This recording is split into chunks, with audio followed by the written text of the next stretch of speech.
Hello, Capricorn, Sun, Moon, Rising, and Venus signs. Kamusta kayo? Sana po'y nasa mabuti kayong kalagayan. Welcome back po sa Star Tarot. At kung bago kayo rito, welcome din po kayo. Please subscribe, like, share my videos, and leave me a comment po kung nakaresonate kayo. Thank you. So, first card ni Capricorn, we have reflection. Friendships in your life may come to an end, others could blossom and become stronger.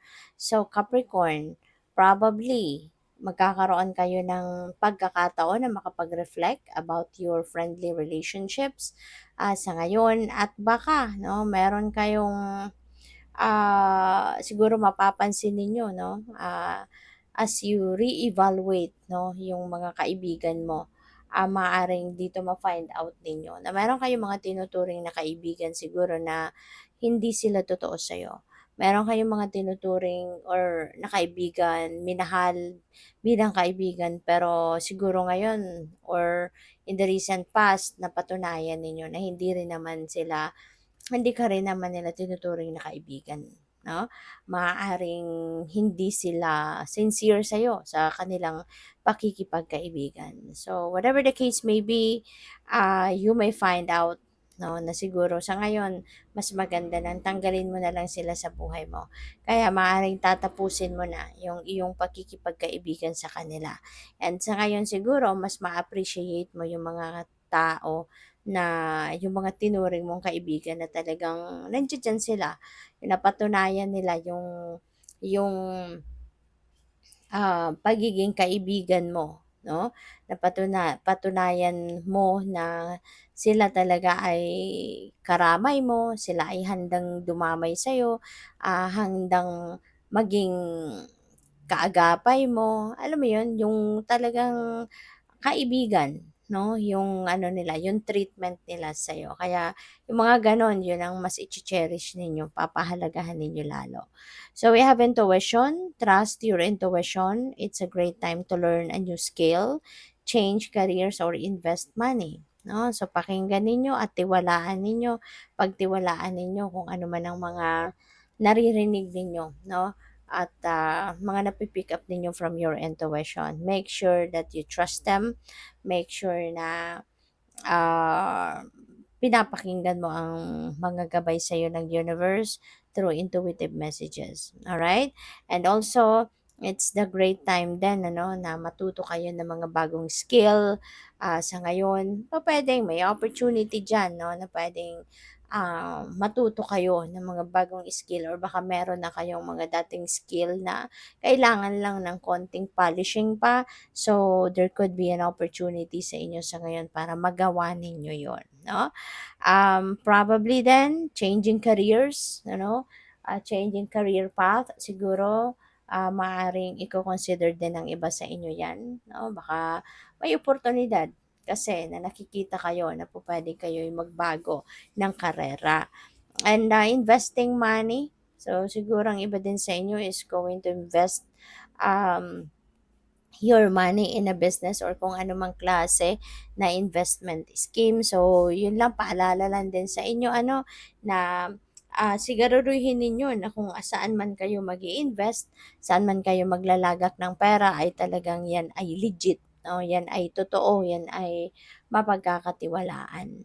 So, we have future. You may travel or host an overseas traveler soon. Either way, great social fun awaits. Okay? So, pupuwede na meron kayong travel na gagawin. Pupuwedeng kayo ay ibang bansa, baka kayo ay mamamasyal or pupuwede rin na kayo ang nandito at baka meron kayong kaibigan, kamag-anak, mga ganyang kakilala na from abroad na maaaring ikaw naman yung magho-host sa kanila dito. Baka ikaw yung bibisitahin ng mga ito. So regardless, whether ikaw ang pupunta sa kanila or sila yung pupunta sa'yo, you're gonna have fun. No? Maaring matagal mo na itong pinaghandaan. So, by the way, maraming salamat for subscribing. And if you haven't subscribed yet, subscribe na kayo. And also, maraming salamat din for not skipping the ads. Malaking bagay po yan sa akin. And please click the join button sa baba ng video kung gusto po ninyo na mag-join sa membership. So, next message ninyo, we have the Eight of Pentacles. Ayan. So, um, meron ditong ano kayo, maaring meron ditong financial reward, financial blessing na makakamit. Meron kayong marireceive na pera. And this could be bunga ng inyong pagsisikap talaga. Yung trabaho, yung pagtsatsaga, pagsisikap ninyo sa trabaho, may be rewarded, no? Sa ngayon, baka kayo ay alam mo yun, na-recognize, no? Nare-recognize ng employer mo, ng manager mo, yung effort na ginagawa mo sa inyong trabaho. Kaya maaaring ikaw ay mabibigyan ng pay raise, ng bonus, baka ikaw ay mabigyan ng promotion, and syempre kapag mapopromote ka, ibig sabihin, madadagdagan din yung take-home pay mo, hindi ba? Kaya this could be the start of continuous inflow of abundance dahil sa sipag at tiyaga na ginagawa ninyo sa trabaho. So we have the Six of Swords. You are walking away from someone or from something dito. Isa na dito sa pwede ninyo natatalikuran dito is yung friendship na ito. Maaari, no, na yung sitwasyon ninyo or yung naging sitwasyon ninyo sa tinuring ninyong kaibigan na yan could be hard, no? Could be hard. Maaaring ikaw ay talagang pinasakay, sa kanilang diskarte. Nagtiwala ka, 'di ba? Kasi nga akala mo kaibigan, pero baka napunta ka sa isang sitwasyon na parang alam mo 'yun, yung masamang-masama ang inyong loob kasi na-betray ka, niloko ka. Maaring niloko ka ng kaibigan mong ito. Kaya that could be the situation na tatalikuran mo. That could be the situation na um, iiwanan mo. You know, you are definitely going to remove yourself from that situation. At gusto mo nang mag-move on from that, gusto mo nang maging masaya ka na, gusto mo na maging peaceful na ang inyong pakiramdam, at mabigat kasi, 'di ba? Lalo-lalo na kung kunyari tinuring mo talagang tunay na kaibigan, inalagaan mo, minahal mo bilang kaibigan, tapos gagawa ka ng hindi maganda, 'di ba? Parang nakaka-frustrate. Talagang you will be feeling betrayed kasi binuhos mo dun, nag-invest ka dun emotionally sa person na yon, 'di ba? Kaya maaaring ngayon talagang hindi ka na magpapatumpik-tumpik pa, 'di ba? And aalisin mo na yung sarili mo from that friendship, and tatanggalin mo na din yung taong ito sa buhay mo, no? So which is really beautiful kasi kisa naman 'di ba, na mag-stick ka pa sa sitwasyon na 'yan. Tapos alam mo 'yon, kasi kung nagawa niyan lokohin ka once, pwede pang maulit 'yan. Alright? Kaya learned lesson na 'yan kumbaga. So we have the Hermit. Ayan, maybe you are dealing with a Virgo.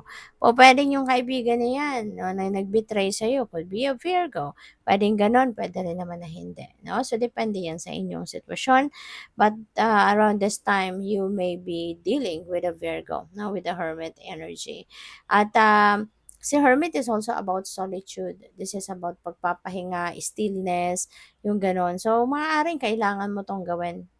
Okay? Ito yung kailangan mong gawin, and even yeah, kasi meron nga tayong reflection, 'di ba? So kailangan mo talaga na you put yourself into stillness kasi dito mo madidiskubre, no? Itong ganito. Diyan mo 'yan sa pagre-reevaluate mo ng inyong sarili, ng mga sitwasyon mo sa buhay, and in this case, yung friendly relationships mo, maaring ngayon mo maaalala, mapag-iisipan, no? Ang about diyan, kaya dito mo madidiskubre sa pagninilay-nilay mo ang nagawang hindi maganda sa'yo ng tinuring mong kaibigan, no? So, kaya good luck sa'yo. Thank you for watching. Love and light. Namaste.